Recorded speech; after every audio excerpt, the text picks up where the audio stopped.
Hello प्रिय विद्यार्थियों व मित्रों, मैं एसकेडी स्वागत करता हूं आपका अपने YouTube channel know your history में। आज भारतीय दर्शन विषय पर विचार करते हुए हम चर्चा करेंगे वेदों व उपनिषदों पर आधारित षड दर्शन के बारे में। इस दर्शन को आस्तिक दर्शन की संज्ञा भी दी जाती है। इसके द्वारा वास्तविक ज्ञान और दुख से मुक्ति के बारे में गहन विश्लेषण किया गया है। षड दर्शन के अंतर्गत 6 दर्शन आते हैं। इनके नाम हैं सांख्य, योग, न्याय, वैशेषिक, मीमांसा व वेदांत। अब क्रमशः इनका बारी बारी से अध्ययन करते हैं। नंबर 1 पर है सांख्य दर्शन। सांख्य दर्शन का शाब्दिक अर्थ संख्या अथवा अंक है। इसे सबसे पुराना माना जाता है। कपिल मुनि को इस दर्शन का प्रवर्तक माना जाता है। इस दर्शन के अनुसार जगत की उत्पत्ति पुरुष एवं प्रकृति के संयोग से हुई है। यह सृष्टि के 3 गुण सतगुण, रजगुण एवं तमगुण मानता है।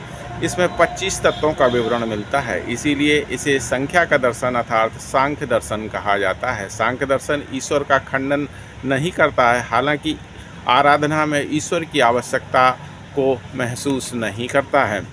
नंबर 2 पर आता है योग दर्शन। इस दर्शन का प्रवर्तक महर्षि पतंजलि को माना जाता है। इन्होंने ही योग सूत्र की रचना की थी, जिसमें अष्टांगिक योग की व्याख्या है। अल-बरूनी ने योग सूत्र का अरबी भाषा में अनुवाद किया। इस दर्शन की मान्यता है कि आसन व योग के द्वारा ईश्वर या मोक्ष की प्राप्ति हो सकती है। इस दर्शन में सांख्य द्वारा प्रतिपादित 25 तत्वों के साथ साथ ईश्वर के अस्तित्व को भी स्वीकार किया गया है।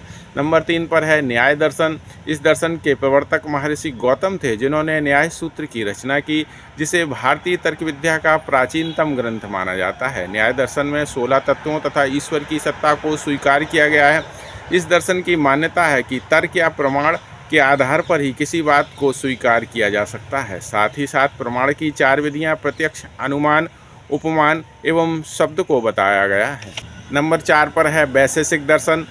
महर्षि उलूकलाद को भारत में परमाणुवाद की स्थापना व भौतिक शास्त्र के आरंभ का श्रेय दिया जाता है। इन्होंने वैशेषिक सूत्रों की रचना की। इस दर्शन के आधार पर पंच महाभूतों पृथ्वी, आकाश, जल, पवन, अग्नि के मेल से ही नई वस्तुएं बनती हैं। विशेष नामक पदार्थ पर ज़्यादा बल देने के कारण ही इसे वैशेषिक दर्शन कहा जाता है।